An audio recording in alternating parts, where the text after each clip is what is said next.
Bismillah wassalatu wassalamu ala rasulillah wa ala alihi wa sahbihi wa man walah amma ba'd. Pertama, apakah bismillah termasuk salah satu ayat dari ayat-ayat Al-Fatihah ataukah bukan? Itu merupakan hal yang menjadi perbedaan pendapat di kalangan para ulama.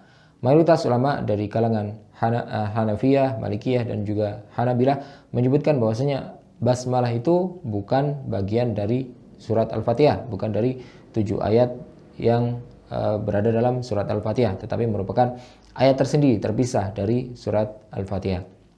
Dasar mereka adalah sebuah hadis qudsi yang disebutkan oleh Rasulullah SAW, di mana Allah SWT berfirman, "Qasamtus salata baini wa baina 'abdi nisfain wa li 'abdi ma sa'al." Aku membagi salat itu 2 bagian antara aku dengan hambaku, dan hambaku akan mendapat apapun yang dia minta. Kemudian lanjutan hadis tersebut adalah Allah SWT memulai dengan idza qara'a al-'abdu alhamdulillahi rabbil alamin.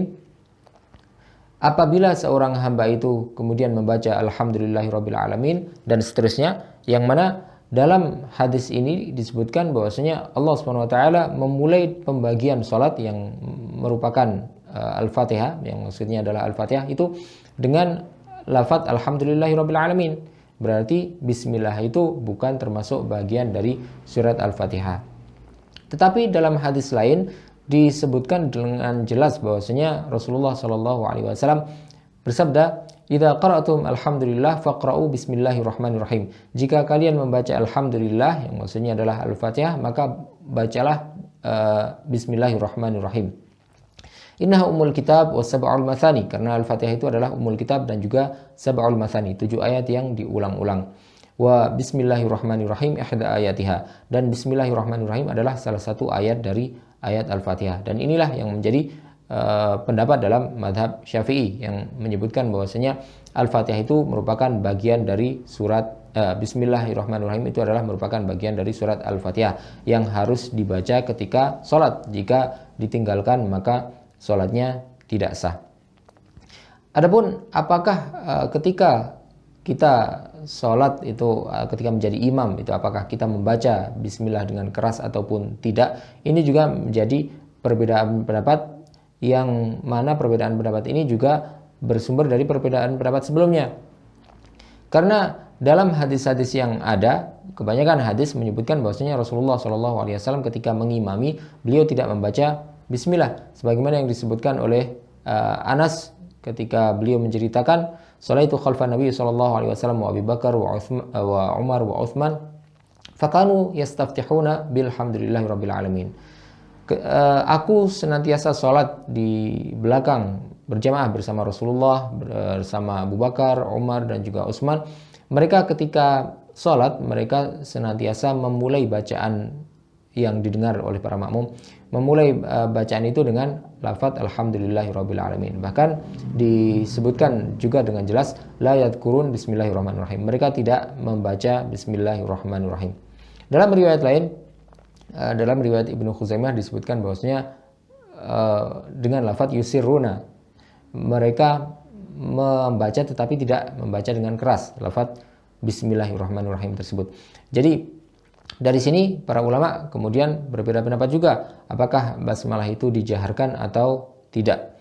Kalau dalam mazhab Syafi'i jelas dijaharkan, karena bismillah itu bagian dari Al-Fatihah, maka hukumnya sebagaimana hukum membaca surat Al-Fatihah. Ketika salat jahriyah maka dibaca dengan keras, ketika salat sirriyah maka dibaca dengan pelan. Tetapi dalam mazhab yang lain, misalnya dalam mazhab Hanafi dan juga Hambali, mereka menyatakan karena bismillah itu bukan bagian dari Al-Fatihah, maka disunahkan untuk membacanya dengan pelan, karena seperti yang disebutkan oleh Anas dan juga hadis-hadis yang lain yang menyebutkan bahwasanya Rasulullah SAW ketika membaca Al-Fatihah, beliau tidak memperdengarkan bacaan basmalah kepada para makmumnya.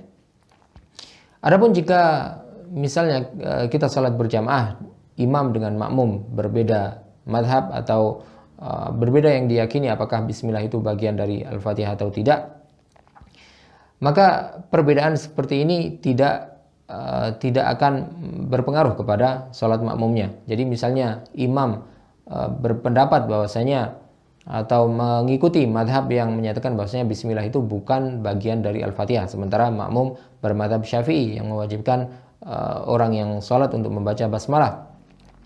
Maka ketika imam tidak membaca basmalah sementara makmum menganggap bahwasanya basmalah itu bagian dari Al-Fatihah, sholatnya tetap sah.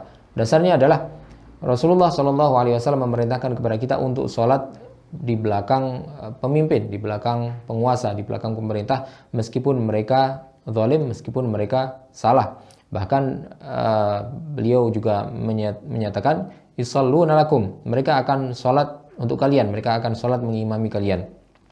Fa in asabu falakum walahum, jika mereka sholatnya itu benar, maka pahalanya bagi kalian dan juga bagi mereka. Wa in akhtau falakum wa alaihim, tetapi jika mereka salah, maka kalian mendapat pahala dan mereka mendapatkan dosa. Jadi ini untuk kesalahan yang benar-benar disengaja saja Rasulullah SAW tetap membenarkan bagi para makmum. Jadi para makmum itu tetap mendapatkan pahala sholat dan juga sholat jamaah, tetapi yang berdosa adalah imamnya saja. Apalagi untuk hal yang memang tidak disengaja bahwa itu adalah kesalahan. Bahkan Allahu a'lam, Allah yang maha mengetahui mana yang pendapat yang paling benar, pendapat yang benar di antara perbedaan pendapat para ulama mengenai bacaan basmalah ini. Wallahu taala alam wa sallallahu wasallam wa baraka ala sayyidina Muhammadin wa ala alihi wa sahbihi ajma'in.